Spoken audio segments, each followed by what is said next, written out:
कि हमने सामान्य वर्ग के गरीब को 10% आरक्षण दिया, बिना तनाव के, बिना किसी का छीन करके। और जब ये निर्णय किया तो एससी समुदाय ने भी उसको स्वागत किया, एसटी समुदाय ने भी स्वागत किया, ओबीसी समुदाय ने भी स्वागत किया। किसी को भी पेट में दर्द नहीं हुआ, क्योंकि इतना बड़ा निर्णय, लेकिन करने का तरीका था सबका साथ सबका विकास। और तब जाकर के बहुत ही स्वस्थ शांत तरीके से पूरे राष्ट्र ने इस बात को स्वीकार किया। हमारी ही सरकार ने एससी एसटी एक्ट को मजबूत बनाकर दलित और आदिवासी समाज के सम्मान और उनके सुरक्षा के संबंध में अपनी प्रतिबद्धता भी दिखाई और हमने उसको बढ़ाया।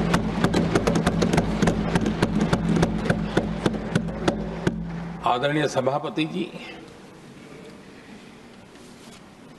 आज जातिवाद का जहर फैलाने के लिए भरपूर प्रयास हो रहा है, लेकिन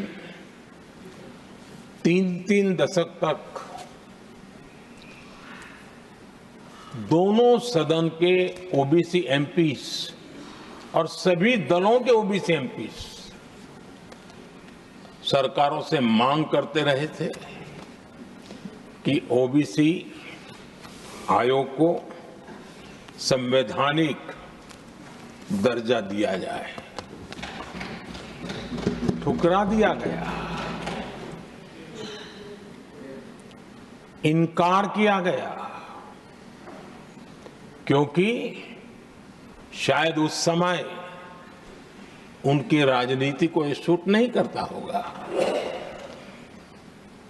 क्योंकि तुष्टीकरण की राजनीति के और फैमिली फर्स्ट की राजनीति में जब वो बैठेगा तब तक वो चर्चा तक के हित में भी नहीं आता है। आदरणीय सभापति जी, ये मेरा सौभाग्य है कि हम सब ने मिलकर के 3-3 दशक से मेरे ओबीसी समाज ने जिस बात के लिए मांगे की, आशाएं रखी, जिसको निराश करके रखा गया था, हमने आकर के इस आयोग को संवैधानिक दर्जा दिया।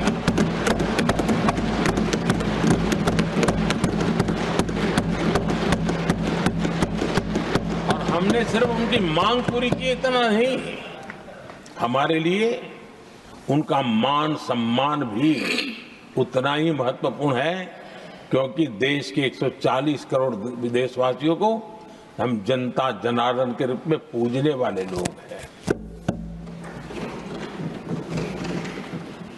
आदरणीय सभापति जी, हमारे देश में जब जब आरक्षण का विषय आया तो उसको एक तंदुरुस्त तरीके से समस्या के समाधान के लिए सत्य को स्वीकार करते हुए करने का प्रयास नहीं हुआ। हर चीज में देश में विभाजन कैसे हो, तनाव कैसे पैदा हो, एक दूसरे के खिलाफ दुश्मनी कैसे पैदा हो, वही तरीके अपनाए गए हैं। देश आजाद होने के बाद जब जब ये प्रयास हुए हैं, इसी तरीके से हुए हैं। पहली बार हमारी सरकार ने एक ऐसा मॉडल दिया और सबका साथ सबका विकास के मंत्र की प्रेरणा से दिया